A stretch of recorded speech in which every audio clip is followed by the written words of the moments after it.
Good evening and welcome to the Friday Symposium. I'm Diane Sayre, president of the LaRouche organization.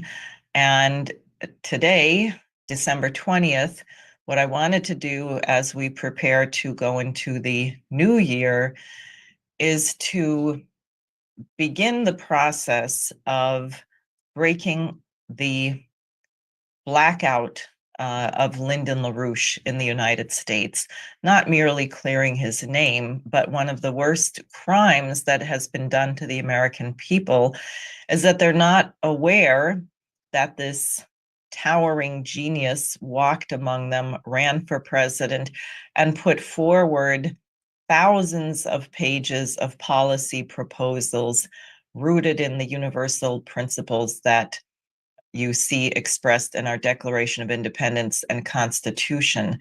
And I have joining me this evening Dennis Small, who was a political prisoner together with Mr. LaRouche and who is member of the National Executive Committee, editor of Executive Intelligence Review, also works at directs the Ibero-American desk.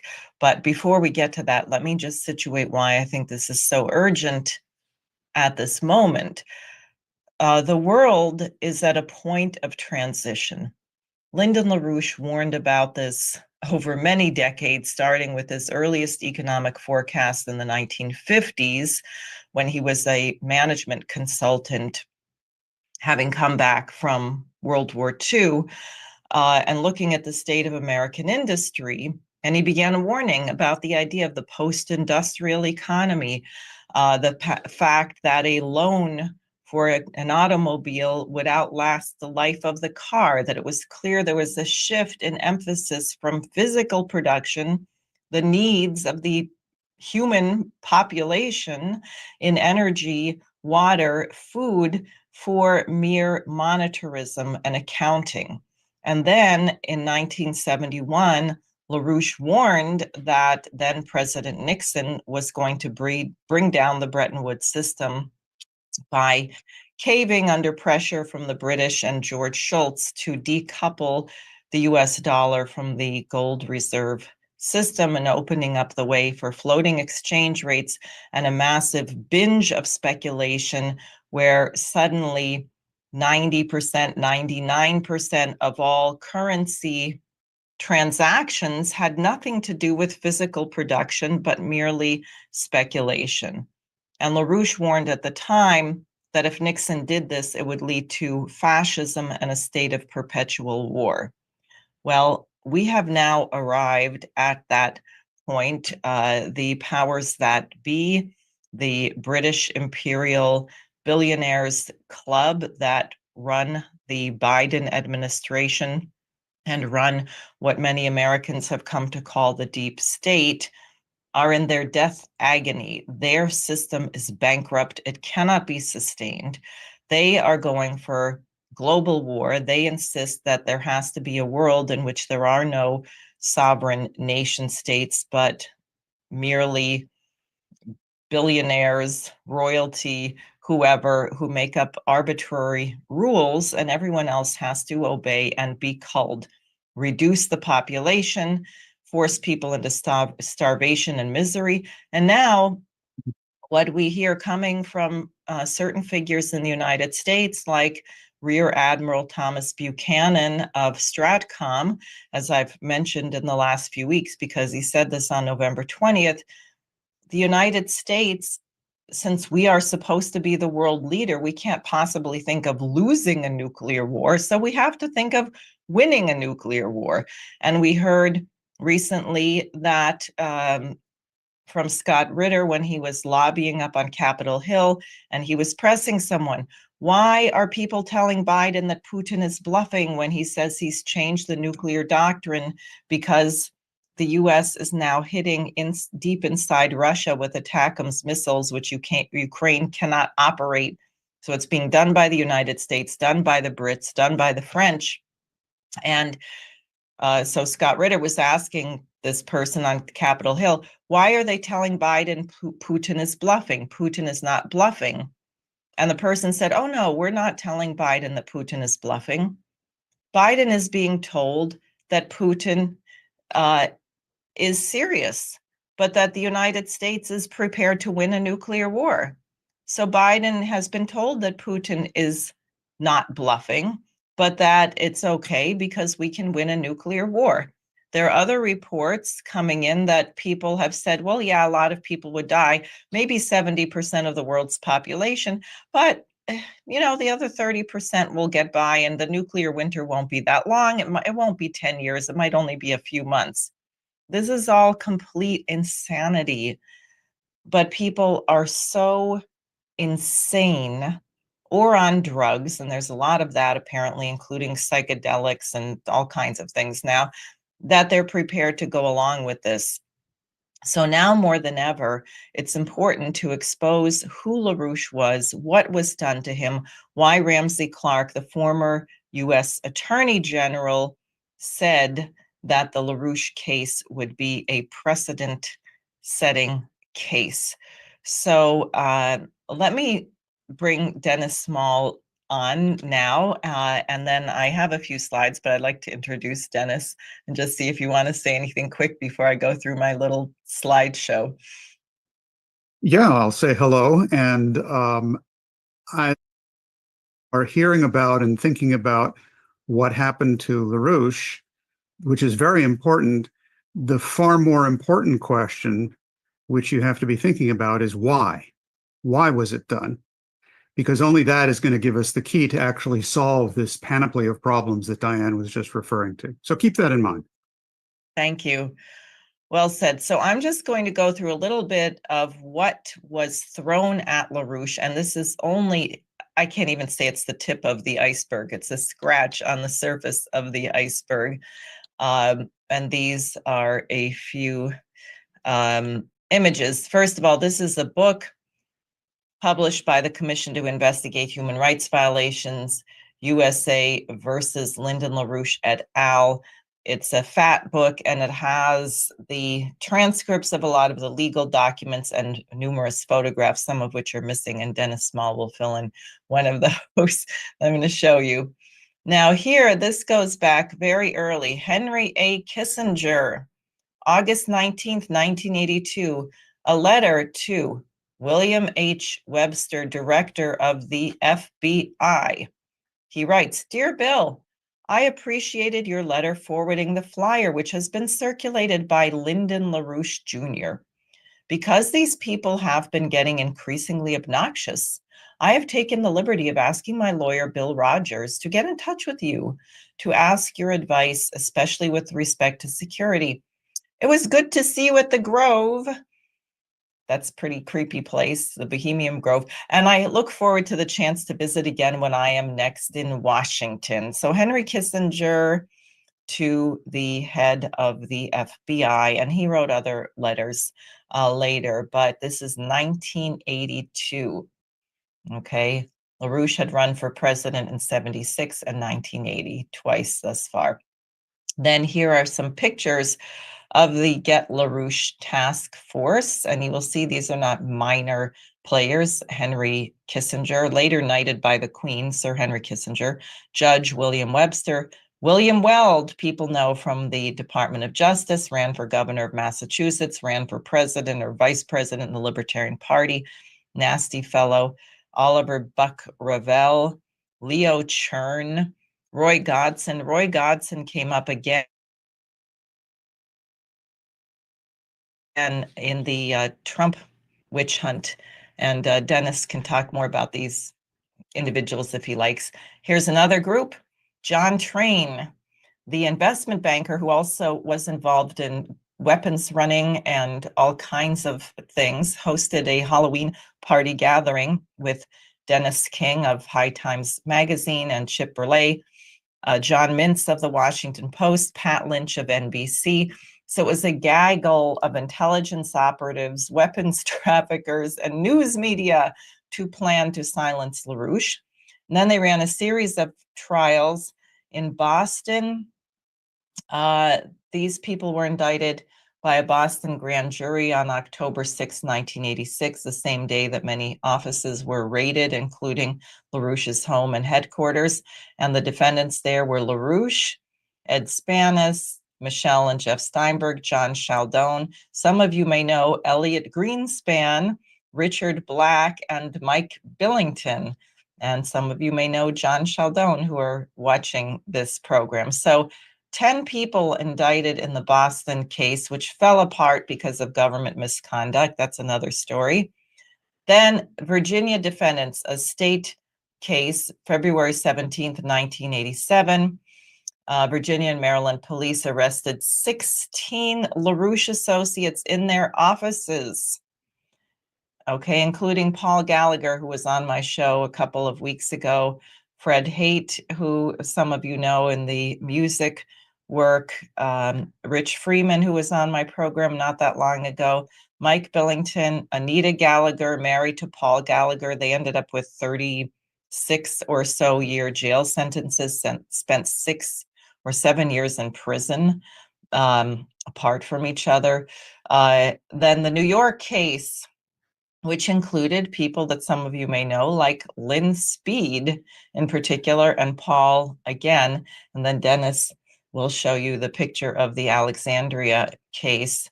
And then this is just a sampling of some of the slanderous material. LaRouche was always in a brawl with the Anti-Defamation League of B'nai B'rith, which has nothing to do with protecting Jewish people from anti-Semitism, but is a front for organized crime, terrorism, and spying. And they were very upset because Bush put a little square mustache on Barack Obama because his health care plan, Obamacare, we said, was modeled on the Hitler Tiergarten fear, that is the useless eaters.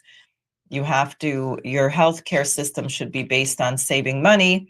And the way you save money is you deny care to people. And we went after Obama quite a bit on that. But the Anti-Defamation League used that. Conspiracy theorist Lyndon LaRouche, leader of a fringe political cult that defies categorization. Why do people think bad things about LaRouche? This is what they heard.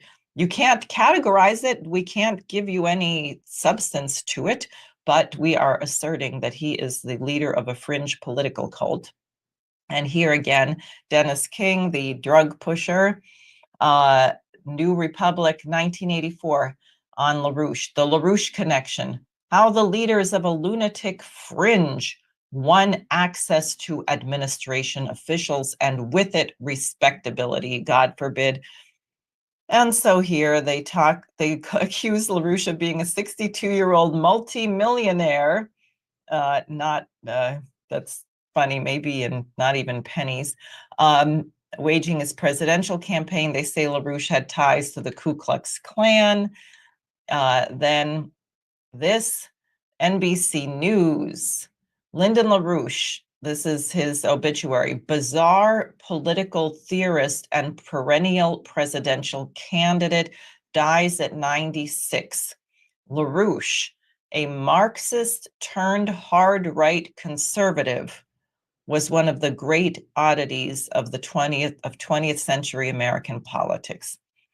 So with all of that about LaRouche, why would anybody ever need to read anything by him or find out what he had to say? And why was it that they spent clearly millions and tens of millions of dollars to smear and silence this one man and attach so many names to him that when you would hand out a leaflet with his name on it, people would be afraid to take it, as if reading something might even associate them with this bizarre fringe political cult extremist leader. So I'll leave it there. And Dennis, please go ahead. And if you have the picture with yourself, do you have it? And the one I this is railroad. And among the pictures there, this is the Alexandria case, the rocket docket, where on this page here, let's see if I can show that. Yeah, we see it. LaRouche there, and there were 7 of us. I was one of the defendants. You're down in the lower left corner. Yeah. So they came at LaRouche over and over and over again in different ways, all with the intention of, if possible, lock him up forever and or kill him. But at the very least, to besmirch his name and terrify people to the point that they would not dare to ask the question, why is this really being done? What are they afraid of about LaRouche? There are a few aspects about the what happened, which Diane just gave a quick bird's eye view of, that I want to add in because it has particular resonance today, and then try to get at this issue of the why, because that's certainly the more interesting question, and the more important one. This 1982 letter, the Dear Bill letter, written by Kissinger to Bill Webster, August 19th, 1982, actually didn't work on the first pass because the letter was delivered to Webster, and then his lawyer, Kissinger's lawyer, Rogers, 4 days later, Bill Rogers sent a letter to Webster asking him to follow up on this. We hope the Bureau takes appropriate action. And then on September 16th, less than a month after the Dear Bill letter, Webster replied, not for lack of trying, but he said the FBI is, quote, limited in what it can do, quote, since the data we have does not justify an inquiry, close quote. Then, 8 days later, the head of the FBI Security Division, James Nolan, issued a report called LaRouche and the EIR, which is our magazine and our news service. And that investigation raised the question about whether or not LaRouche's publications are, quote, propitious to Soviet disinformation and propaganda interests, even though there is no firm evidence that Soviets are directing or funding LaRouche or his organization. Now, if this reminds you a little bit of what's going on today and has happened with other people, like what's happened with Dimitri Simes and happened with Scott Ritter and so on, and the various accusations that people are necessarily Russian agents if they voice any opinion contrary to what Wall Street wants them to say or think, this idea of being a foreign agent of influence traces its history back to the LaRouche case in 1982, where they scored their biggest success. So the FBI launches this investigation. Then on November 25th of the same year, Kissinger wrote again to William Webster demanding an investigation, saying, it appears that there has been a disinformation campaign supported by foreign intelligence services. This buzzword of disinformation is very familiar to the situation today as well, where groups like the Ukrainian Center for Countering Disinformation is in fact the clearinghouse for hit squads that have assassinated people who they find objectionable and are handing out disinformation. And again, in that November 25th letter, the question is asked, who is financing this network? What happened then is that in December, various divisions of the FBI looked into the LaRouche movement, but they concluded that there were no violations of law. So try as they might, from the Dear Bill letter of August 19th through the end of the year, nothing. They came up with bagels, absolutely zero. But then on January 12th, 1983, Webster reported at a meeting of PIFIAB, and this is very important. PIFIAB is the President's Foreign Intelligence Advisory Board. This is one of the most important instruments of behind-the-scenes power of unelected officials who say who should be investigated and who not. At that meeting, according to Webster, they had discussed that the FBI really should look into the LaRouche case and to investigate this matter, quote, under the guidelines or otherwise. Well, it was otherwise because nothing was real about what they charged us with. It was a complete, total fabrication. We knew it. The government knew it. George Bush knew it. The FBI knew it. But such a huge campaign was made in the media, and we were found guilty and convicted and sent to jail for varying lengths of time. I was in jail for just a little over 2 years. LaRouche was in jail for 5 years. Michael Billington spent a total of 10 years in jail. Of course, he was the recipient of a double jeopardy charge because he was charged basically for the same thing under federal and then Virginia state statutes and thrown in jail for both. So this was all simply a terror campaign, partially directed at us, but really directed at you. Because the idea was to terrorize you, the listener, and the people out there who won't even tune in to what we have to say, from thinking that if they associated with us in any way, or even read a book by LaRouche, they would probably be thrown in jail for it. Now, that's a little bit of the what. And as Ramsey Clark said, as Diane alluded to this was the case as in all of his experience. And this is the Attorney General of the United States. He played a major role in the civil rights legislation and so on, and who was not a friend of LaRouche's throughout his career by any means. But he took the LaRouche case on appeal to the Supreme Court because he was convinced, as he stated, that in his entire career, he had never seen a case with such far-reaching and intense government prosecutorial misconduct, lying and making up stories to throw people in jail, a group which he characterized as a fertile engine of ideas. Hint, that comment has something to do with the why, because it was the fertile engine of ideas that worried them. And if you think that that's not the case, how could anyone be worried about mere ideas? Then you actually don't understand how the world works and how the universe works and what Lyndon LaRouche's fundamental breakthrough in science was and is. And that is what the British and the Wall Street are afraid of. Now, the cause for this goes back not to the 1982 Dear Bill letter. That was sort of where something was set in motion.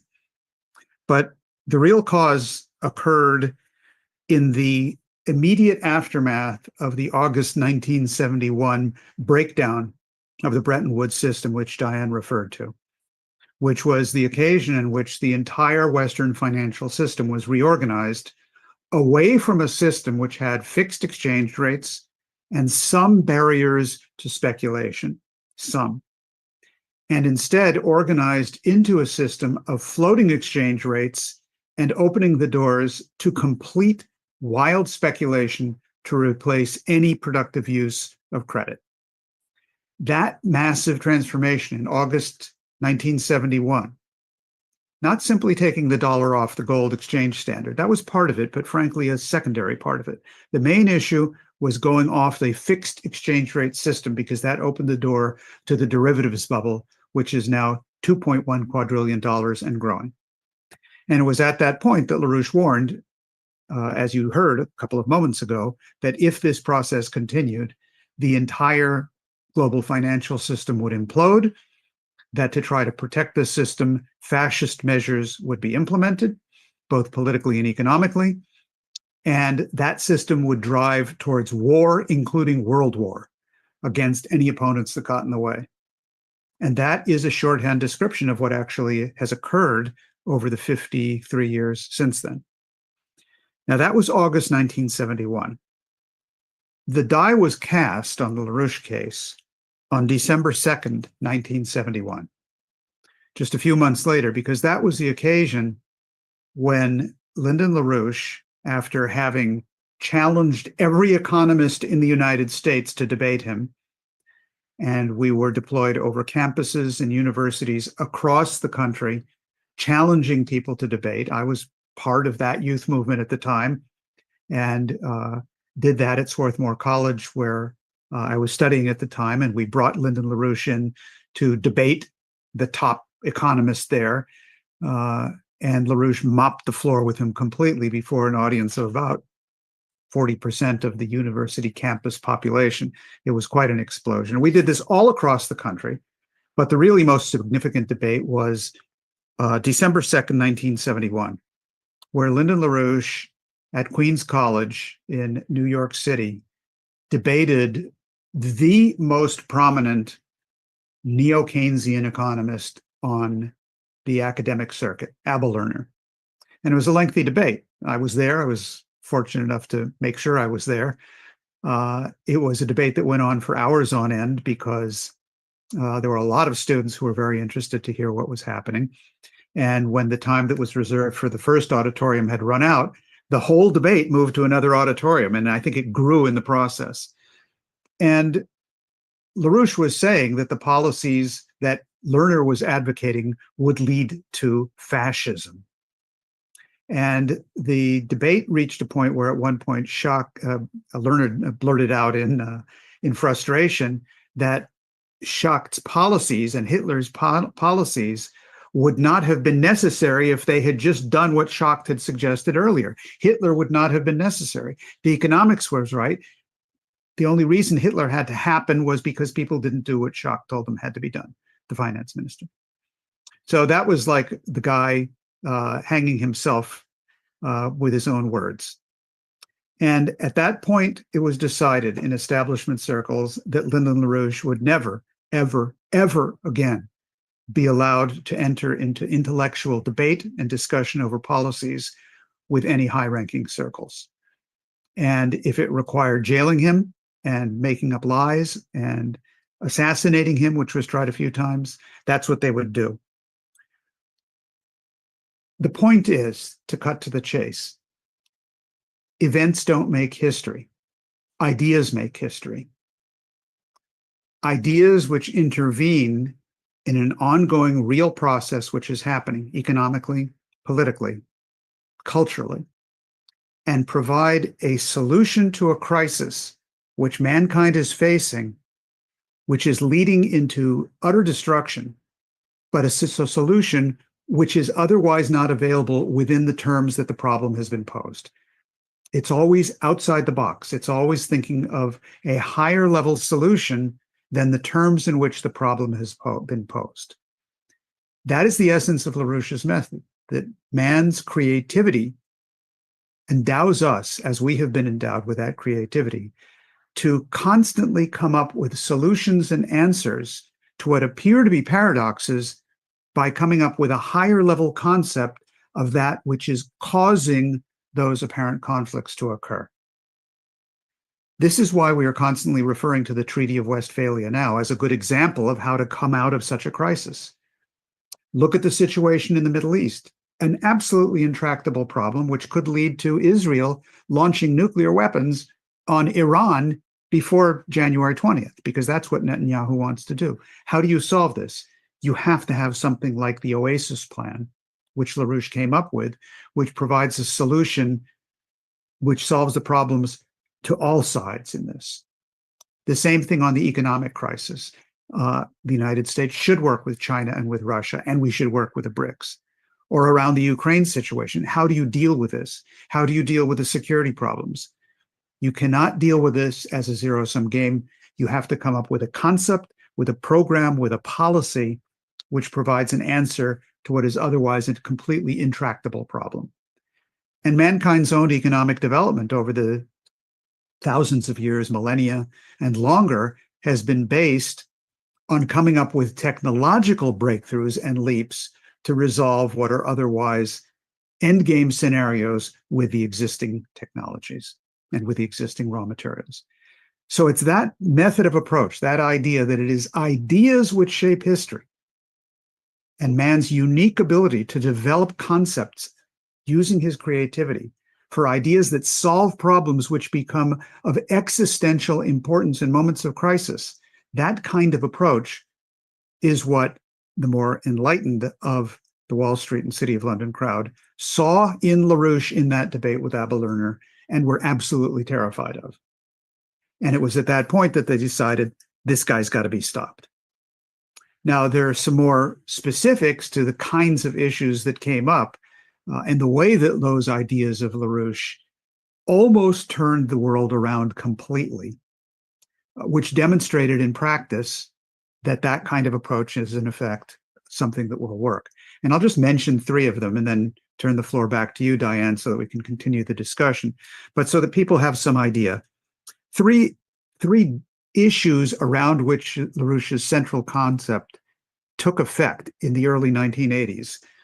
Number one, the Strategic Defense Initiative, which was adopted by the Reagan administration over the total opposition of the entire Democratic Party, most of the Soviet leadership, most of the Republican leadership, and most of the experts in the field. But Reagan adopted LaRouche's Strategic Defense Initiative, realizing that the idea of joint development of beam weapons based on new physical principles was in fact a solution to what otherwise was a trajectory towards nuclear annihilation of both sides. So that's one example. A second example, the war on drugs. Lyndon LaRouche had Reagan's ear on this. And there were a lot of people who knew that the drug problem had to be solved. LaRouche commissioned a book, which we published, called Dope Incorporated, which broke out of the barriers of the box where the producers in South America and in Asia were blaming the consumers in the United States for the problem, and the consumers were blaming the producers for the problem when they were both victims. And LaRouche said the problem is the City of London and Wall Street. It's the banks, stupid. It's the banks that are benefiting and laundering billions and billions of drug dollars. You want to solve the drug problem? Throw the drug bankers in jail, and then carry out the normal sort of appropriate measures, police measures, to put an end to the drug trade. Third example, what became known as Operation Juarez. With the blowout of the financial system, Lyndon LaRouche proposed, in discussions with Mexican President Lopez Portillo and in discussions with Prime Minister of India, Indira Gandhi, among the many world leaders that he and his wife Helga Zepp-LaRouche were meeting with, the idea was that there could be a replacement for a peaceful and untraumatic transition into a new financial system, that you had to put the existing bankrupt system through bankruptcy reorganization and develop a new credit issuing mechanism internationally and nationally in individual countries to launch development projects which could raise the productivity of the economy. That idea was on Reagan's desk as well. Unfortunately, Kissinger beat us to the draw on that. He got Reagan's ear. That's another whole story, but that was another idea of how those three issues, I think, were really very central to what pushed things over the edge from 1971, when LaRouche demonstrated a capability, to the early 1980s, when that capability was put in action and almost dominated the policy making of the government of the United States. And that would have completely changed the world. So that was when the action was taken, caution was thrown to the wind, and they said, whatever it takes, let's make it all up. Let's get LaRouche out of the picture. And they tried, but we're still here. So fortunately, you who have not yet read enough Lyndon LaRouche have an opportunity to redeem yourself and find out what you've been missing. Thanks. Now, did you show that chart yet of the various leaders? No, I could do that if you want. Yeah. Why don't we go to that? I mean, people say, well, come on, who's LaRouche? Nobody knows LaRouche. You know, I've talked to all my friends. They all say, I don't know LaRouche. I've never heard of LaRouche. I know I wouldn't be caught dead even thinking the name LaRouche.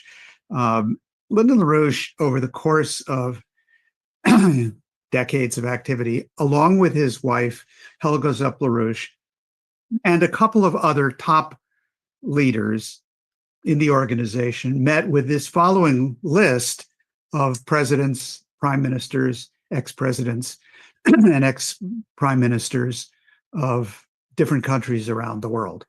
And it gives you some idea. When I say meetings, I don't mean, you button someone at a reception, you shake his hand. I mean discussions, actual policy discussions. I've been fortunate enough to be involved in some of these, mainly on the Latin American side, but Lynn and Helga are known around the world. Some of the most important ones, perhaps, are obviously the conversations that Lyndon LaRouche had with Ronald Reagan, none in depth, but of some importance during the campaign trail in New Hampshire during the presidential campaign. His meetings with Indira Gandhi, his and Helga's meetings with Indira Gandhi of India, and then in Mexico with Jose Lopez Portillo were extremely important as well. You will also notice that he met with at least 2 Argentine former presidents, and some of the people whose names you see here we're still in touch with and are still actively involved in our activities, such as the former president of Guyana, Donald Ramotar, who participated in our last Schiller Institute conference, and so on. In all of these cases, LaRouche was discussing the most profound philosophical and economic concepts to educate people on the way there could be solutions to the crisis, and making it clear to them, and this is of the utmost importance, Lyndon LaRouche is an American, and most people around the world have grown up knowing the United States to be almost nothing but the imperialist poodle of the United Kingdom. And many people, if not almost everybody, think that that's what the United States is. And that is not what the United States is. And it's one thing to tell people and show them a textbook and talk about the history. It's another for them to sit down and with Lyndon LaRouche, with a person. And I can't tell you the number of meetings that I've been in with LaRouche, where after 5 or 10 minutes, people will turn to you and say, well, wait a second, he's an American? He's saying those things and he's an American? My entire concept of the world has just changed. And that's critical, because the only way out of this global crisis is if the United States of America returns to the concepts best personified by Lyndon LaRouche, which is the development and the natural sequence of what we fought the American Revolution for and what is enshrined in our Constitution. And it's high time that Americans remembered that and learned that, as well as all of these foreigners who Lyndon LaRouche also met. Now, I would just add, because people looking at that list might say, well, he never met with the president of Russia or China, but then the role that Lynn and Helga have played in those 2 nations explicitly, including with major institutions and including, well, for example, the Russian Academy of Sciences. And Lynn did address a group at the Duma, did he not? I'm trying to remember. Yeah, he was invited to Russia to address the economics committee of the Duma, which at the time was headed by Sergei Glasiev, who was a member of the Duma, and he was head of the economics commission there. And he invited Lynn to address it, and he did. It was a very, very important event. Lynn also, in his trips to Russia, as you mentioned, met with the Russian Academy of Sciences, top-level physicists, scientists, and others. One of them, one of the most renowned scientists in Russia, Boris Kuznetsov, after extensive discussions with LaRouche and LaRouche's concept of potential relative population density, which is to say that the cause of man's ability to continuously, in an unlimited fashion, increase his population density and his longevity and his power over the universe around him is a function of creativity per se. And LaRouche discovered, as he himself clarified it, the causal relationship between fundamental scientific breakthroughs in physical sciences and in classical culture, which are in fact the same thing. That is the way man's mind is capable of organizing itself and intervening in the physical organization of the universe. That is what produces increases in man's power, measured in increases in potential relative population density. Boris Kuznetsov, who is one of the great physicists and thinkers in Russia, was so impressed by this. He said, look, as with all great scientists, the unit to measure what you have discovered has to be named after you. And therefore, the unit with which we will, this nonlinear unit with which we will measure potential relative population density, should be called the LaRouche, or for short, the La. So he probably knew that he was making a musical pun at the same time, but I can't swear to that. In the case of China, Lyndon LaRouche never actually traveled to China, unfortunately, but Helga Zepp-LaRouche traveled extensively, and in fact gave her first presentation in China at a major conference there on the idea of the new Silk Road, which later became the Belt and Road Initiative, in 1996, if I'm not mistaken. That became the policy of the Xi Jinping government in 2013. Not that in the sense of, oh, we're adopting Helga Zepp-LaRouche's policies. No, in the sense that that was an idea which was picked up because it worked and it was coherent with what the Chinese themselves were developing. See, that's the beauty of man's mind. You don't have to get credit for everything. It just has to work. And it was exactly the right idea. And the Chinese came to it on their own, in their own way. It just happens lawfully to coincide. So much so that people in China today who know this history refer to Helga as the Silk Road Lady. So that gives you some idea of what the actual channels of influence are. And, you know, I mean, Carville was right up to a certain point when he said it's the economy, stupid. But really, what it should be said and what we have to understand is it's ideas, stupid, because it's ideas and only ideas that shape human history. Other species are shaped by other things, but human history is shaped by ideas and only ideas. And that's why they found Lyndon LaRouche so dangerous and why they put him away for as long as they could get away with. Well, I was just thinking on this question of ideas. One, when we talk about Russia and China, of course, what comes to mind is the work of Gottfried Wilhelm Leibniz with China and Russia in a certain way without traveling to these places, but nonetheless having a profound insight into the civilizations and this dialogue in the realm of ideas. And I think of Lynn's work in Leibniz, which I think he said he'd read almost everything by Leibniz by the time he was 14. So clearly it was very much part of his, his subconscious thought. And it's just interesting to me that he came up with the same idea, but I think like the Belt and Road and Helga Silk Road, there are certain things that if you are on a certain trajectory, if you're looking for the development of mankind, certain of these things become obvious necessities.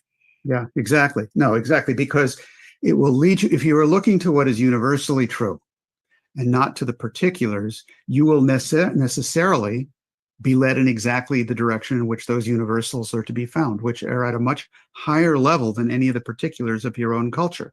That's why when you look at Confucianism or when you look at Christianity or Islam or Judaism, and you're looking for that which is the unity, which is the coincidence of all of these things which seem to be opposite in many senses in terms of the particulars. But if you're looking for the coincidence of those things which seem to be opposites, or as Cusa called it in his famous studies, the coincidentia oppositorum, that leads you to a higher concept, which is the unifying cause, which itself is responsible for these different predicated expressions of that. And that's exactly how the world of ideas functions. The problem is that people think that the world works in a mechanical kind of way, a kinetic way, that things work like pulling levers or pushing billiard balls or something like that. That's how things work. Or that the power of a rocket is the bang with which it hits, or the bomb which explodes. But the Russians, who do not think, at least at this level, in linear terms or in kinetic or mechanistic terms, have just presented to the world a new weapon, the Oreshnik. And we don't know a whole lot about this, but what we do know is that Putin has said on a few occasions, and he is cited as his authority, the head of the strategic missile forces of Russia for the last 14 years, General Karakayev, that if you combine a number of these hypersonic missiles, the Oreshniks, which travel at Mach 10, 10 times the speed of sound and cannot be intercepted by any existing anti-missile technology, and which are also mobile and are also maneuverable, like the Avant-Garde glide hypersonic missile. What Putin said is, if you combine a number of these Oreshniks with different kinds of warheads, unspecified, you can produce an effect similar to a nuclear explosion without a nuclear weapon.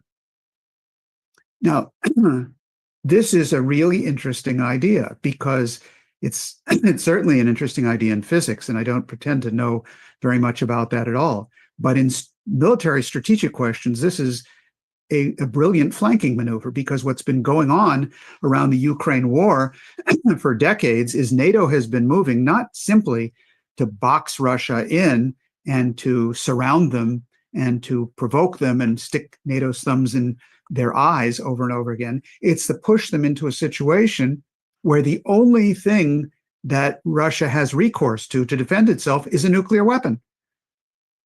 As the intention of those in the West, like Buchanan, who want to have a nuclear war, who think that we can somehow win it, which is a ludicrous idea, but that is the operant policy. So the idea has been box Putin in, provoke and provoke and provoke. So his only choice is either let the country be destroyed or launch a nuclear weapon. And Putin, on November 21st, broke out of the box. Now, they'd been working on this for many, many years. And they launched a weapon system and are saying they have more weapon systems of this sort to produce that kind of effect, but without using nuclear weapons. This completely kicks over the chessboard. And it's an idea, it's a scientific concept. Because and I do want to just add, like LaRouche, they're poo-pooing it, right? Oh, it doesn't really work. Oh, we can really shoot them down. Oh, it's not true. And I like Putin's joke response. He said, okay, let's do a test. Pick any target in Kiev, and you get ready there to defend the target against the Oreshnik missile, and then we'll shoot the Oreshnik missile.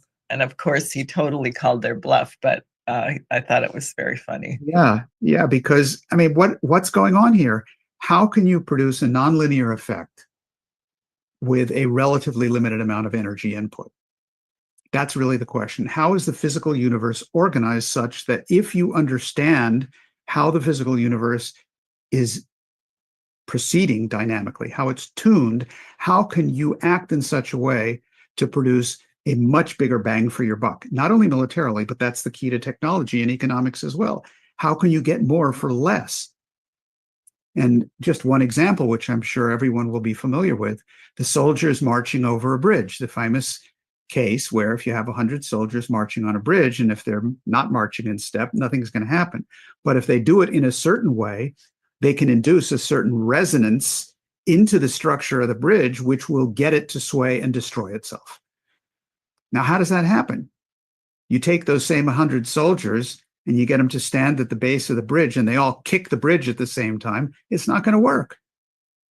So there's something extremely important about this concept of the way that ideas wielded as actual activity change the ordering of the universe. And that is key to how we can operate under these circumstances in the realms of economics, in the realms of philosophy, in the realm of what's required to get the world out of this mess. And again, that's the issue on economics. And I'm sorry, on LaRouche and LaRouche's economics, which I'm, again, trying to encourage everyone to pay a whole lot more attention to. Exactly. Also, what Putin, of course, just did is a precise echo of what Lyndon LaRouche intended with the Strategic Defense Initiative and what Helga has again raised. His reasoning then was the same as the Russian reasoning now, which is you cannot rely on trust. What reason would there be for Russia to trust anyone in the West at this point in any kind of arms agreement? So the only thing that will work is by superseding the technology.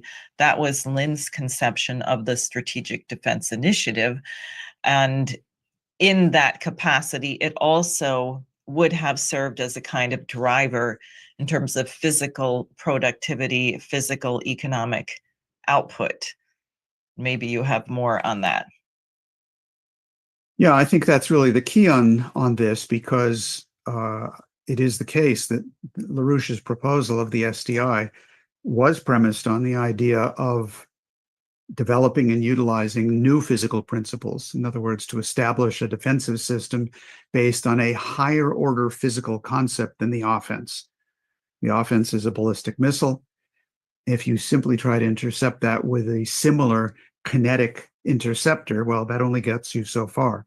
If, however, your defense is organized around a higher level physical principle of using a laser, basically, or beam weapons, you are operating at a much higher energy flux density, concentration of energy, and therefore of power to produce change, and at a far greater speed, obviously, in the case of the speed of light, versus no matter, Mach 10, Mach 20, it doesn't matter. Speed of light's a whole lot different. And that was the idea. But LaRouche's concept was exactly that this same process of working together with the Soviet Union, it would not have worked if it had been posed simply to work alone. But working together created the possibilities of having those kinds of breakthroughs then affect the entire physical economy and apply those kinds of scientific advances. That aspect of the Oreshnik and what the Russians are up to with their military defense has not been presented by Putin, but I will say that I think that it is being presented by Russia's closest ally, strategic ally, which is China. And the ideas of Xi Jinping with the Belt and Road Initiative and the ideas of the BRICS are exactly that. From the moment that the Belt and Road was announced, Xi Jinping offered to the United States, first to Obama, who was president at the time, please join us. We want you to come in. We want to work together. Let's build our countries together, build the world together. Obama, no way. And over again, every occasion, that's what Xi Jinping has posed. It is not a closed door. This is an open door because his concept is that this is win-win. And the Chinese are doing what before we did best: science and technology, and always progress. That's the basis of their economy. They've got high-speed rail, they're on the moon, they're developing fusion power, they're doing all the things that we should be doing. So the basis is still there if we can turn American policy back in the direction that it should be. The key to that really is the LaRouche question. And I think that this kind of discussion, and obviously much more because LaRouche has been prolific in his writings, is a discussion that needs to be had. The LaRouche Legacy Foundation, which was established in this right after LaRouche passed away in 2019, and which is headed by LaRouche's wife, Helga Zepp-LaRouche, has taken upon itself the task of compiling the entirety of LaRouche's opus, all of his works, videos, classes, articles, you name it. It is a huge amount of output. And we are in the process of compiling that. Some of it has been made available, and more, all of it will be made available. All the public stuff will be made available over coming years on the website of the LaRouche Legacy Foundation. It's actually called the LaRouche Library. You can go there and visit it. And we have begun to publish the collected works of Lyndon LaRouche. 2 volumes have been issued. I urge you to purchase them and read them, and then read them again. And a 3rd volume will be in preparation this coming year. Great. So I endorse that. People should visit the LaRouche Legacy Foundation.org. Is it .org or .com? .org, yes? .org. Yeah. Also, starting this Sunday, every Sunday morning at 10 a.m., the LaRouche organization will be broadcasting a live stream of LaRouche's programs. And we are going to be showing this Sunday a documentary that he commissioned, I believe it was 2008, called Firewall, which talks about the question of hyperinflation, the crash of 2007 and 8, which LaRouche forecast very precisely, and what to do about it. And we will be doing various videos every Sunday morning so that people can begin to get a sense of LaRouche, what he was like, what he had to say, his forecasts, and then absolutely read his writings as well. Also, just posted on the LaRouche organization website is a leaflet, The 4 Weeks of Christmas, for mobilization throughout the holidays, because the danger is exceedingly great. Tony Blinken made it very clear when he spoke at the Council on Foreign Relations December 18th that the outgoing Biden administration is doing all it can to create a situation for incoming President-elect Donald Trump where he cannot extricate himself from this trajectory toward thermonuclear war. Who knows if it's already going to have happened by the time we get there.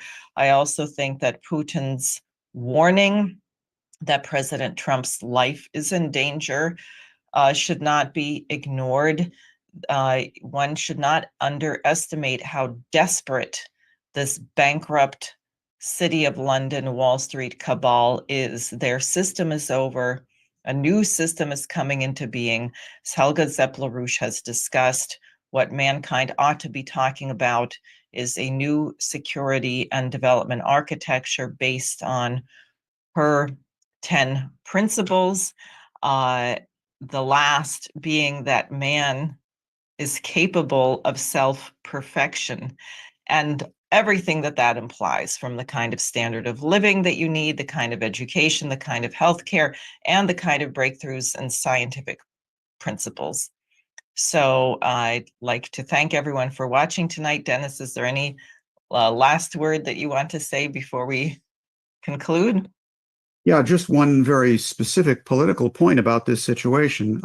Trump's life is in danger, but in addition to that, what's going on is a very blatant move to try to force him to not touch the underlying questions of the economy. And this is coming from Wall Street directly, and the threat is straightforward. We will blow up the US Treasury bond market under your nose and sink your presidency if you don't do what we tell you, which is cut, cut, cut, cut. Cut the budget, cut spending, cut everything other than payments to Wall Street and the City of London. And if you forget that word, Mr. President, cut, cut, cut, talk to Elon Musk and he will remind you it's cut, cut, cut. And they're threatening to blow up the bond market. And they have specifically said, and they've put out word on this, that your presidency could end as quickly and in the same way as Liz Truss, the Prime Minister of the United Kingdom, who lasted 49 days in office because the policies she adopted were not to the liking of the City of London, and the bond market blew up. So we must resolve this underlying problem, or there's not going to be a solution to the global strategic crisis. Exactly. So thank you very much. Thank you, everyone, for watching. Please tune in Sunday morning at 10 a.m. to the LaRouche organization. And the next time we meet will be after Christmas and before the new year. So please get a lot done between now and then, and we'll report on it. Thank you and good night. Good night.